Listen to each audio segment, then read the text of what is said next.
হাসপাতালগুলো এখন বিজনেসের সর্বোচ্চ পর্যায়ে। একটা মহিলা যখন প্রেগনেন্ট হওয়ার পর যখন হসপিটালগুলোতে যাচ্ছে, যাওয়ার পরে কোনো না কোনোভাবে তাকে সিজার করতেই হবে।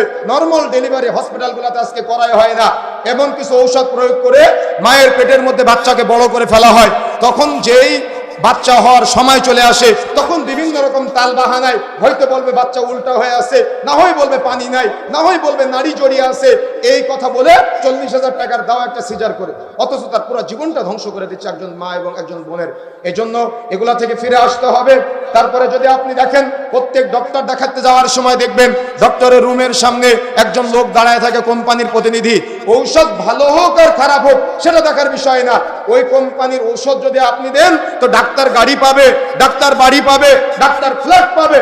যদি আপনি এই সামাজিক অবক্ষয়গুলো প্রতিরোধ করতে চান, ওই কথা মুসলমান হতে হবে। কেন ওই আলেম মুসলমান না? কেন ওই ডাক্তার মুসলমান না? কেন তার মধ্যে ঈমান নাই? যদি ঈমান থাকতো তাহলে কি কখনো সেই অপরাধে জড়াতে পারতো?